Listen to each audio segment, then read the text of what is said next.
y algunas veces se sigue algunos miedos bien fundados de la parte de los enfermos.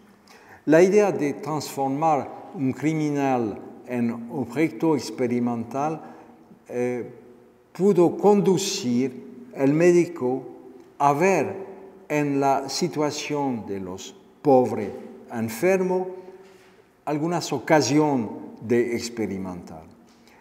El hospital estaba el lugar ideal para proceder a los ensayos terapéuticos.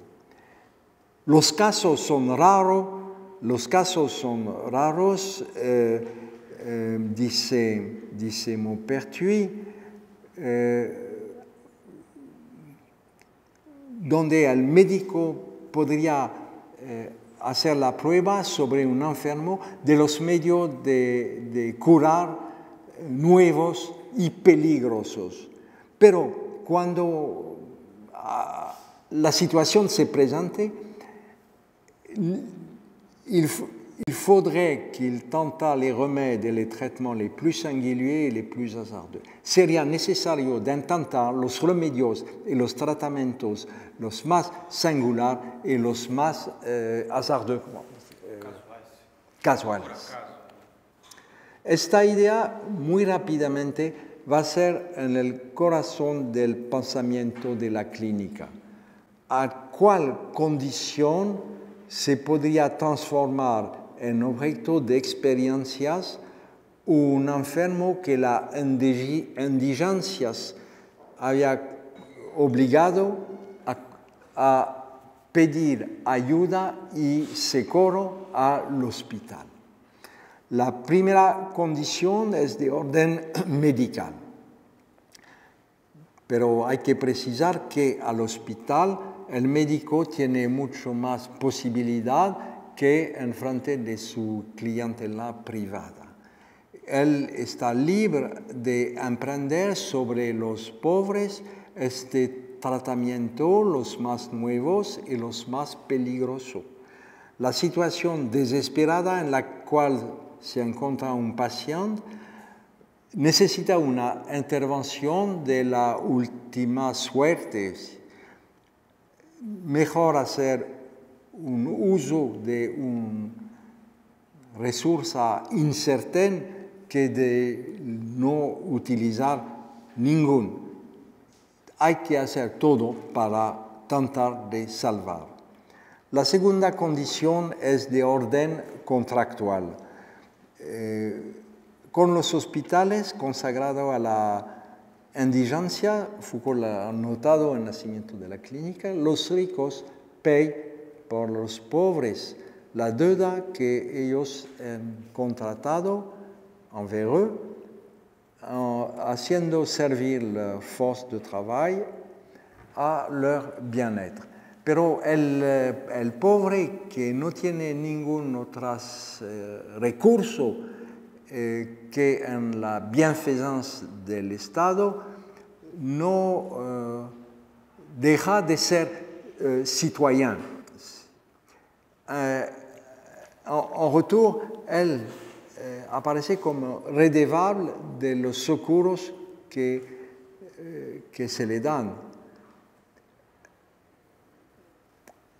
Un médecin en 1787 un médico escribe el siguiente: el gobierno que debe reducir todo a la utilidad pública puede exigir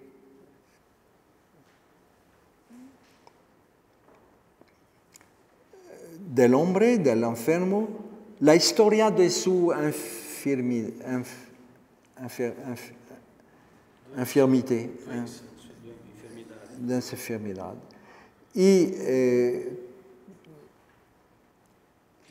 Y la historia también de los medios que han operado su guérison, su cura. De tal manera que todo hace parte de los bienes de la sociedad. La fuerza de la mirada experimental está ligada a una reciprocidad social. Los ensayos terapéuticos comportan una redistribución en saber de las verdades percibidas a partir de la pregunta que nace a la cama del enfermo. Aquí una citación de Foucault, es la primera y la última, pero tiene su peso. Se trata, dice Foucault, de un dédommagement que es del orden del interés objetivo por las ciencias y del interés vital por el rico.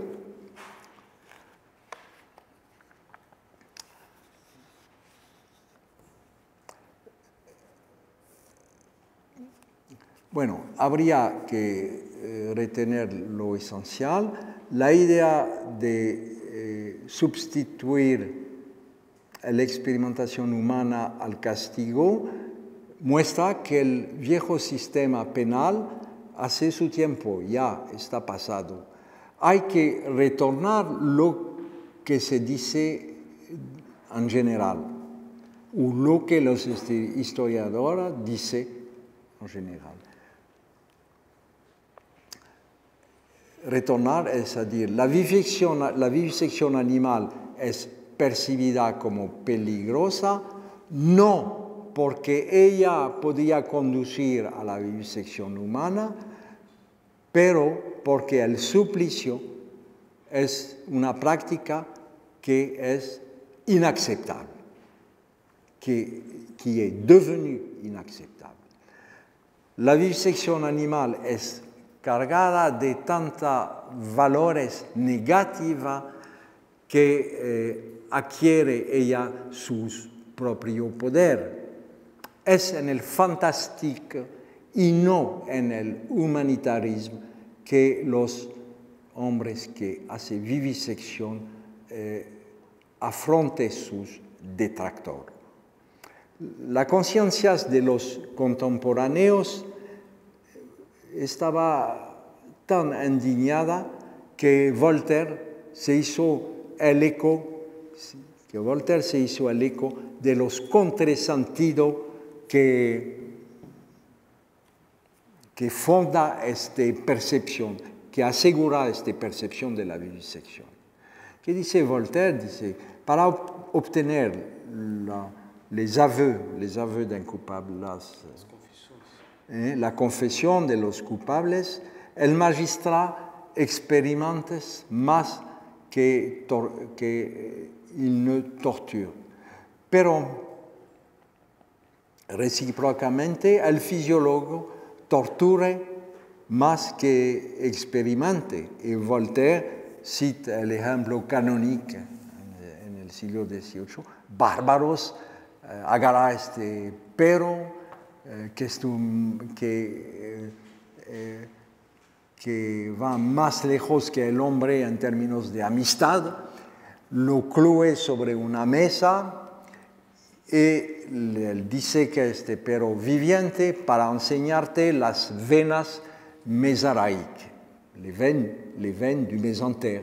Les veines du mésentère, vous connaissez les veines du mésentère, c'est celles qui prélèvent le chyle pour le porter dans la circulation du sang, dans la veine cave. Le glissement, donne-moi le glissement en espagnol, el desligue. Non.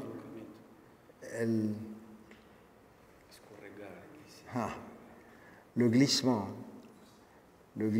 comment on pourrait traduire ça?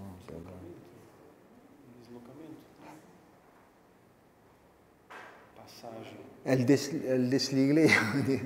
No, Glisser, quando a gente escorrega, né? Glisser. Então, algo que se hace. Passagem, deslocamento, não sei. El pasaje de la percepción de un gesto experimental a un acto cruel constituye el punto ciego de una sensibilidad a flor de peau. Cuando los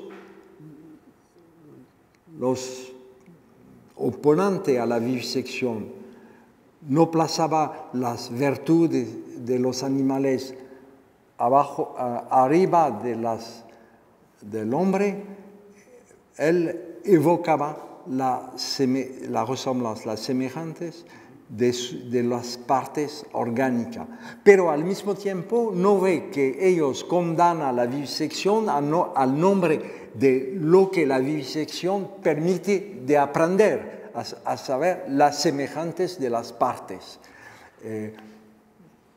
Yo estaba hablando de las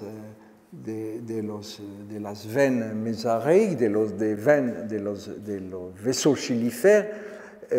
Fue un descubrimiento que se hizo a raíz de la experimentación animal.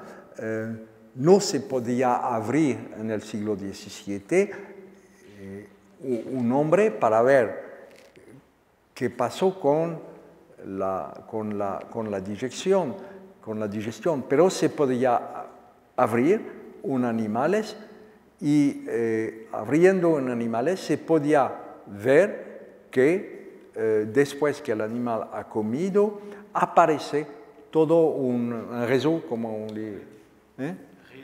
una red de canales que son precisamente estos vasos chilifères que agarra el alimento líquido en el intestino para llevarlo en la cisterna del chil y después en la veine cave y después entrar en la circulación.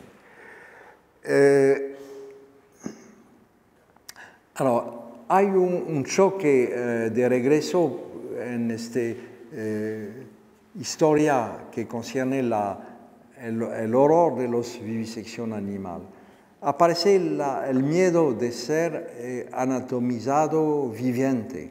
En los hospitales, la sala de disección aparece como la tierra del mal donde va a aparecer una nueva terror. El amalgam de las torturas y de las vivisecciones da nacimiento a nuevas imágenes. El horror de las enfermedades, de los enfermos, écorché, abierto, todo viviente, se superpone a la imagen de los supliciados. Hay más, es que la vivisección está de inmediato asociada a una otra grande miedo de este tiempo. En 1742, Winslow, fisiologista y anatomista, publica, yo traducí el título de su libro, Disertación sobre la incertidumbre de los signos del amor. Estaba una pregunta muy importante de cuáles son los signos que permiten decir que alguien está muerto o no. No había signo indubitable del amor. No solamente tiene miedo de estar enterrado viviente, pero se tiene miedo de ser disecado viviente también. Y aquí, Voltaire está bien inspirado por una vez. Entra en el hospital donde viene todas las personas que no son todavía muertas, se le quita la vida por nuevo tormento. Y gente que hace su fortuna tiene un registro de pobre personas que se dice que viviente sobre el pretexto de curarla. Terminerai avec une attitude morale peut-être.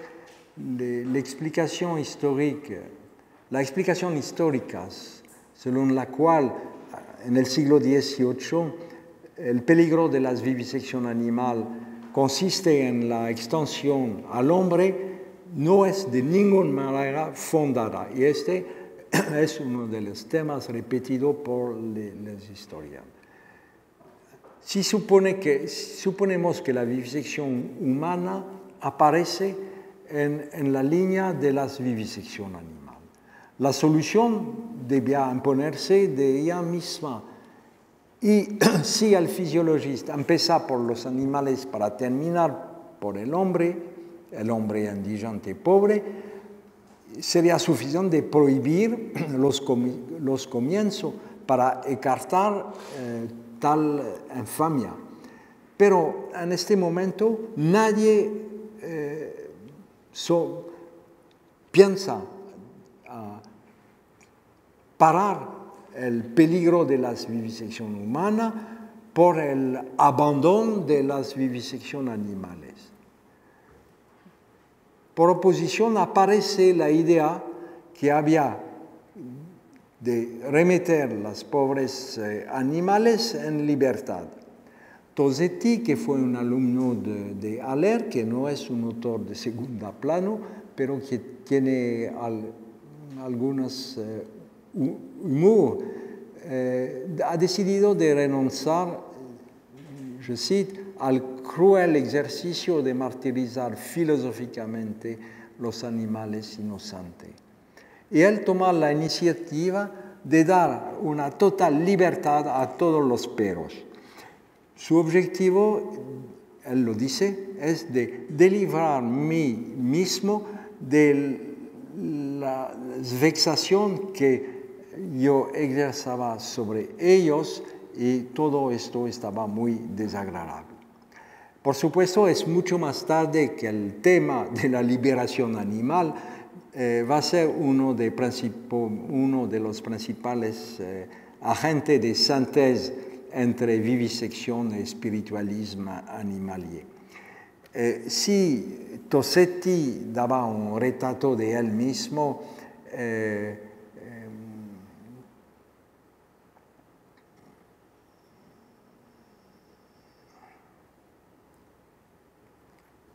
de él mismo en vivisector arrepentido, Francis Coventry daba el retrato de una juventud estudiosa y insouciante. Yo cito así Francis Coventry, que es un literario del 18e. Nuestro joven doctor no había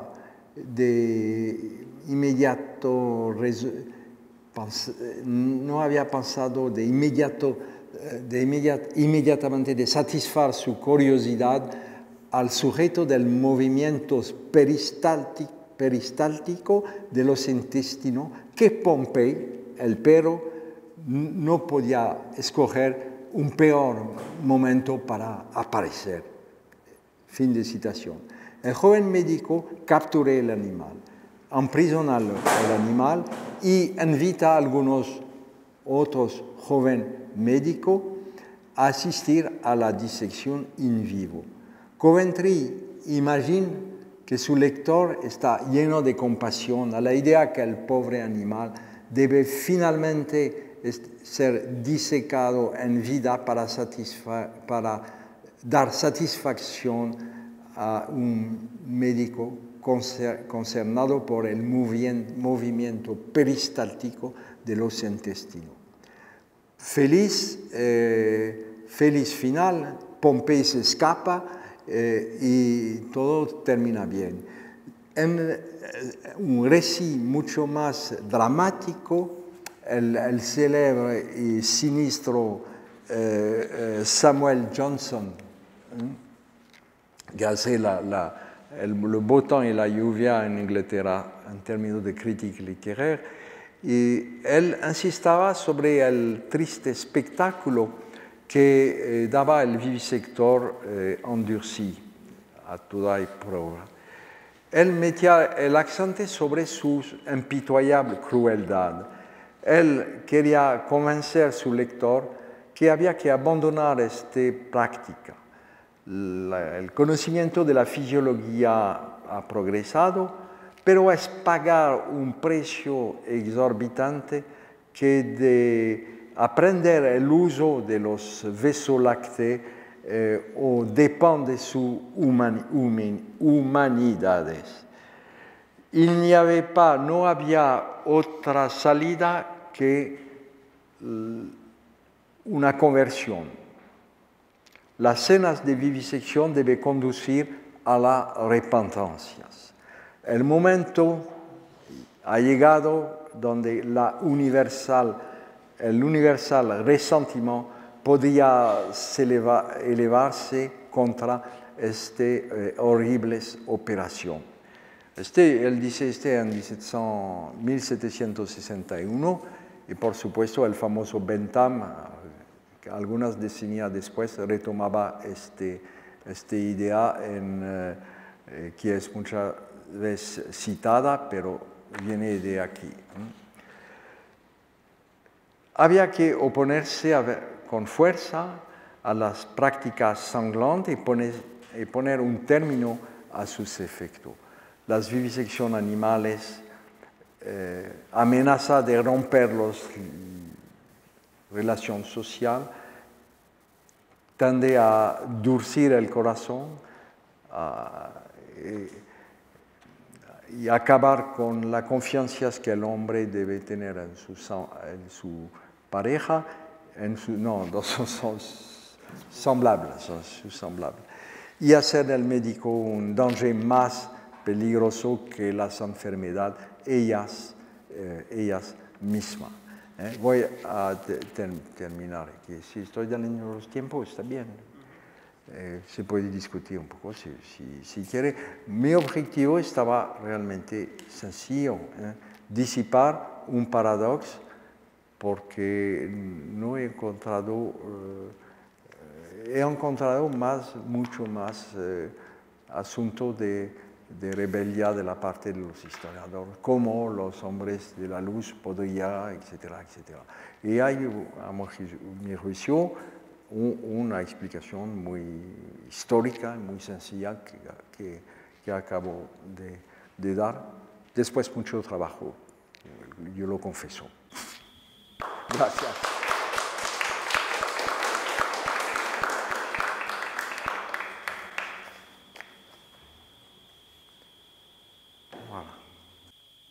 Abrir para algumas perguntas, para algumas questões.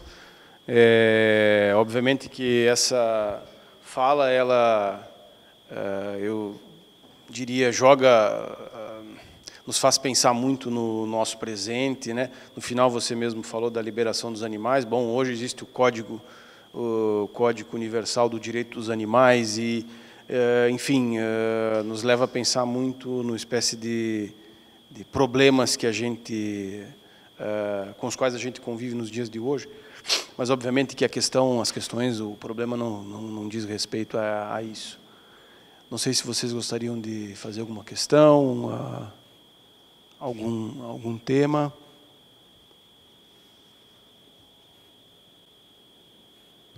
François, o que você acha dessa, indo para a atualidade, para as curiosidades, sobre essa... Bom, você falou bem de um paradoxo bastante curioso no século XVIII, quer dizer, de um lado,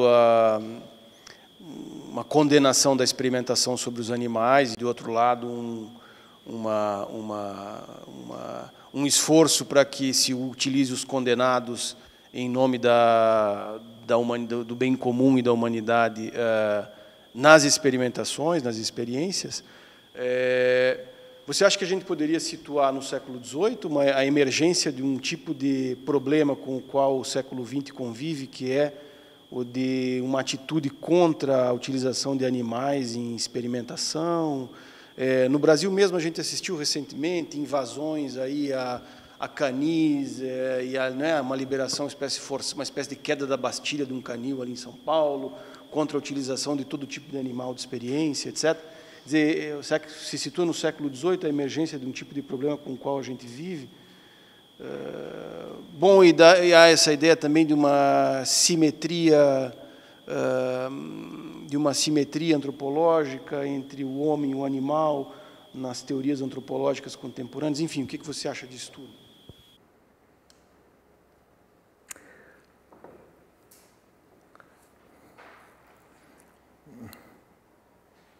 No, la idea en este trabajo es hacerlo muy complicado, porque es un asunto que se trata con simplicidad de todo lado, cualquiera que toca este problema, en particular que sean los filósofos, los sociólogos, los historiadores, es la mayoría de los tiempos, y no he encontrado un autor que toma conciencia de la complejidad de este asunto y presenta en general lo que se podría abarcar en el rumbo de una historia de tipo continuista. Es decir, que desde la antigüedad hasta hoy hay los que se comportan bien y los que se comportan mal. Y si examinamos la cuestión de una manera muy precisa, se ve que no es así, que incluso la gente que pone en cuestión la vivisección son gente que la practica ellos mismos, que hay muchas relaciones, que hay que distinguir todo este tipo de problemas. No son problemas solamente epistemológicos, lo son también, pero no solamente. Yo tomo un ejemplo todo aquí, que viene todo el tiempo, es por ejemplo Montaigne y Descartes. Se dice Montaigne, por supuesto es del lado de los gente que se comporta bien con los animales. Se dice que con él tenemos este concepto de benignidad, de bonté envers l'animal. Bueno, si toma Montaigne y lee Montaigne, se ve que Montaigne efectivamente habla de la benignidad envers les animaux, para retomar la palabra de Montaigne que retomaba por la señora Elisabeth de Fontenay. En fait, Montaigne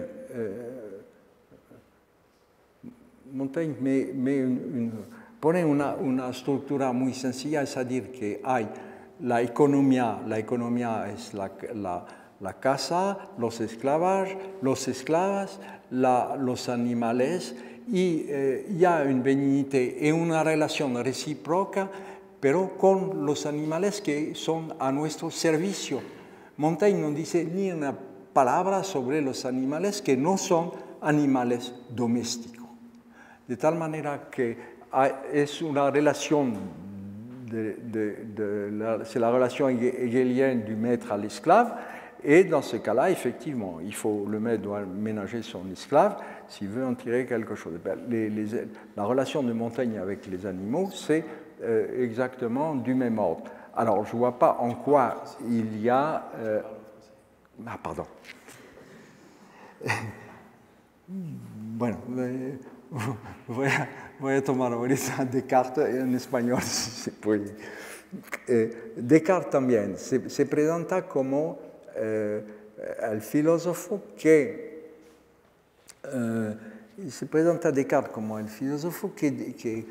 abre el campo de la experimentación y de la vivisección animal. Y se lee cosas del otro mundo sobre este asunto.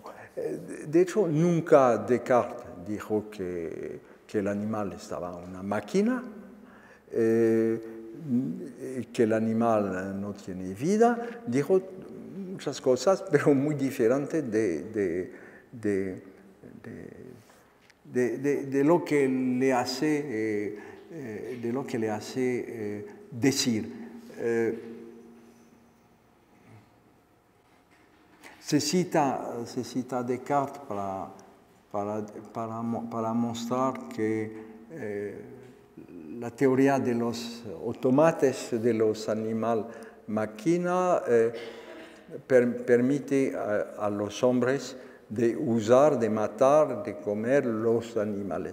Pero no dice exactamente eso. Si se lee su texto, Descartes dice nomás que hay que terminar, que el avantaje de su teoría es de terminar con una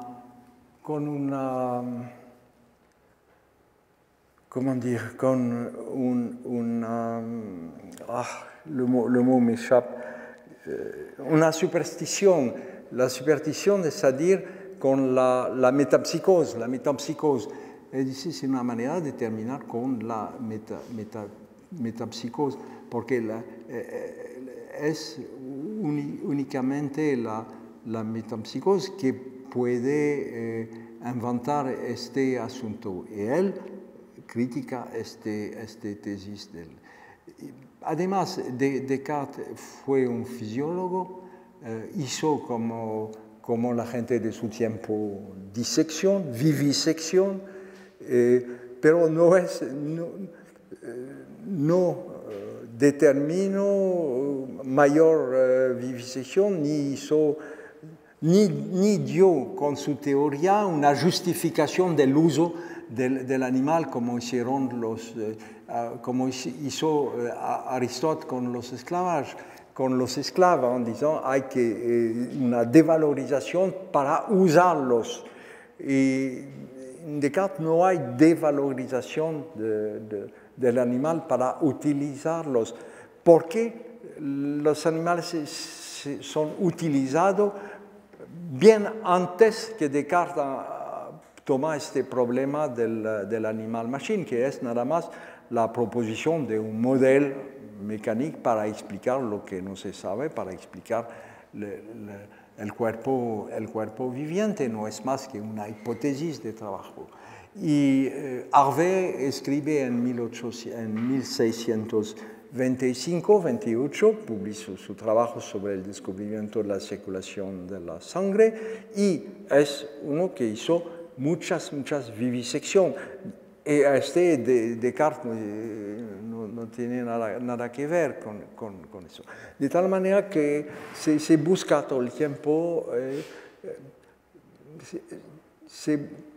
no se busca nada, se hace contrasentido en permanencia sobre los autores para explicar cosas que son muy diferentes.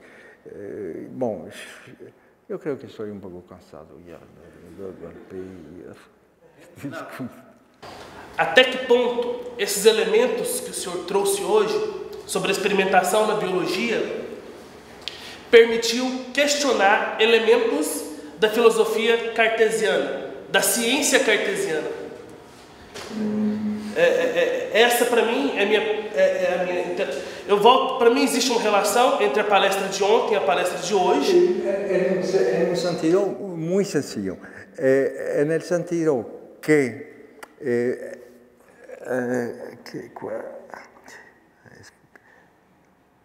se ve de inmediato que el animal o el hombre de Descartes no es el animal y el hombre del anatomista. Este fue percibido de inmediato. Il y a un grand anatomiste, un anatomiste del siglo XVII, contemporáneo de Descartes, y su nombre se me escape, es un sueco que escribió una tesis sobre el cerebro. No sé si ve el nombre. Dice que hay los discípulos de Descartes, pero nosotros los que hacemos anatomía nunca vamos a confundir lo que es nuestro objeto de trabajo y el hombre de Descartes. Y Descartes también estaba de acuerdo sobre este asunto porque él mismo hacía disección. Él dice, cuando estoy en cada ciudad donde estaba en Europa, fue en el, ¿cómo se llama? Boucher. ¿Azuguero?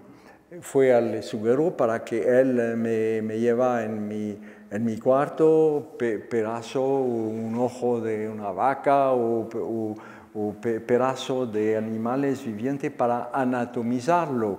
Y no hay que olvidar que Descartes fue también uno de los que contribuyó a la introducción de la teoría de la circulación de sangre de Harvey en Inglaterra, aunque Descartes se equivoca sobre un punto, pero estaba muy abierto y él no hacía ninguna confusión entre la construcción de un modelo que es un modelo que para esclarecer el desconocido del cuerpo humano y el hecho que no es más que un ensayo, que un modelo. No hay ninguna duda sobre este punto. No sé si he entendido su pregunta, ¿sí? No he entendido su pregunta. Próxima, existe elemento que me chama muita atenção, que é o surgimento do conceito de vida, por exemplo, de morte, precede o conceito de vida. Me parece que na fala, na explicação hoje que o senhor nos deu, me parece que existe uma preocupação ou uma noção de conceito de morte que já está formada, mas ainda não existe uma noção de conceito de vida. Mas isso aí eu estou... agradeço. El problema es que en este tiempo, en el siglo XVII y también XVIII, prácticamente no hay... la edad de oro de la vivisección es el siglo XVII, en el sentido que no se trata de aclarecer la función, pero se trata de descubrir una serie de órganos internos que no se veía antes. Los grandes descubrimientos sigue después la circulación du sang, pero es el movimiento del corazón.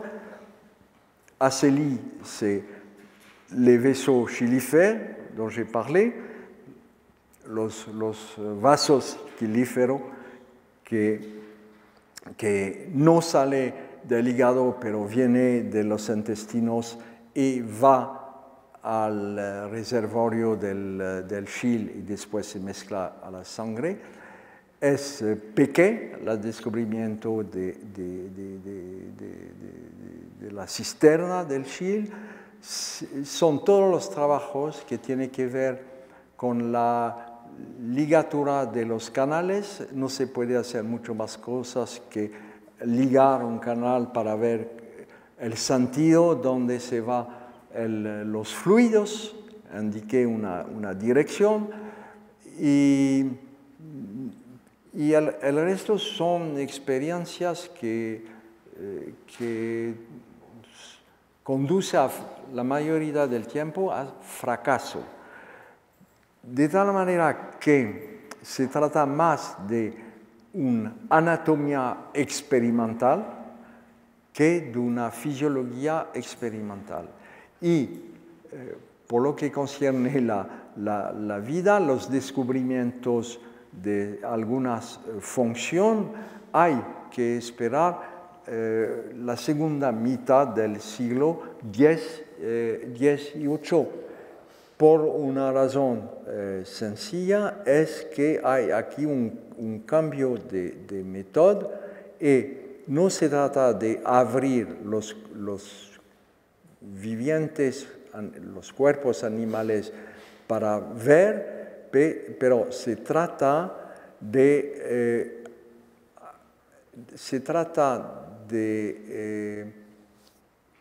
hacer preguntas y de entender lo que la naturaleza responde. Se trata de hacer hablar. La experimentación es un ensayo para hacer hablar la naturaleza. Se espera que la naturaleza, que los cuerpos va a responder a las preguntas. Un ejemplo de esta práctica son Haller. He hablado de Haller. Haller se hizo famoso por lo que él escrito, la disertación sobre las partes irritables y sensibles. Bueno, una parte irritables es la parte que se mueve cuando se la toca. Esa es la definición de una parte irritable.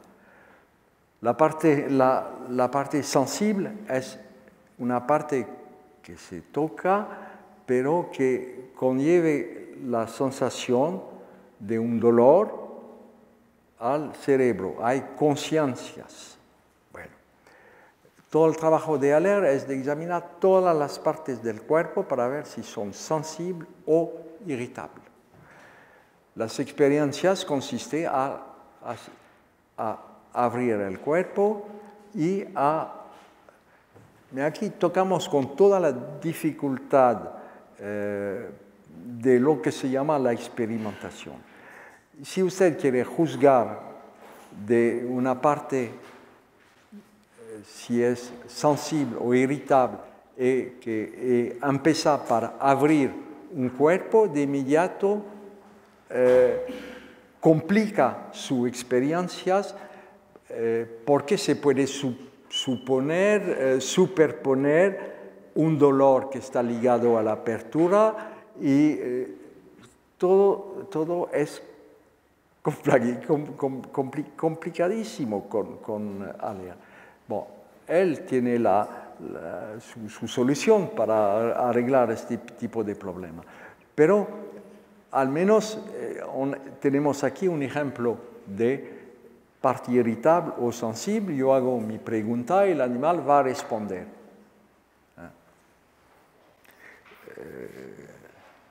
La digestión es la misma cosa. Hay una voluntad de hacer que el invisible se hace visible.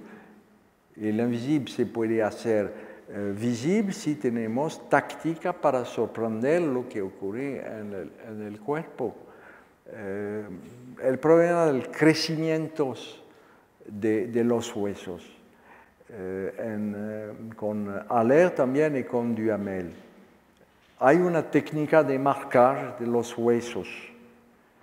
Sí, hubo un inglés que ha notado que si dan a la comida de sus animales la teinture de Garance, es una color roja que se mezcla con el alimento, fue por casualidad, todos los huesos se ponen rojo. Es una técnica de marcaje. Duhamel utiliza esta técnica. Los huesos se hacen rojo. Duhamel cogita y dice, bueno, si yo no dan una alimentación con Garance, con la tintura, regresa a un hueso blanco. Si yo doy de nuevo un tratamiento, los huesos se ponen rojos. Después, sacrificando el animal, se ve círculo alternante, rojo, blanco. Y de aquí él deduce la idea que los huesos crecen por la lámina que se quita del periosto. Pero todo eso se complica en el sentido que el modelo de Duhamel es un modelo vegetal. En un árbol los círculos se quedan, pero en un hueso los círculos interiores desaparecen. Pero Duhamel no puede pensar que los círculos interiores desaparecen. Hay una resorpción. Este es otra persona que resuelve este problema. Hay una serie de problemas epistemológicos que son muy interesantes, pero no se puede tratar de todo al mismo tiempo. Hay que tomar hay que desarrollar. Aquí fue nada más como un epifenómeno, es algo que tiene que ver con el imaginario. Es la razón por qué me ha gustado tomar este parte del problema para mostrar cómo hay una surdeterminación de todo lo que es experimentación en el siglo 18 y lo que me pareció más interesante es esta cosa realmente paradoxal, el rechazo de la experimentación animal y el apoyo, el sostenido a la experimentación humana. ¿Cómo se puede caber en la cabeza? Es lo que he tratado de esclarecer, ¿entiende? Bom, gente, obrigado então pela presença de vocês. Na quinta-feira, obrigado pela presença de vocês. Na quinta-feira de manhã, o professor François faz a última conferência dele aqui na UFG, no quadro do colóquio Jorge Candileto, que o professor Fábio Ferreira está organizando, do programa de pós-graduação em filosofia, junto conosco da história. Então, vocês todos estão convidados a comparecerem na quinta-feira para a gente continuar as nossas discussões. François, obrigado mais uma vez. Obrigado, Márcio.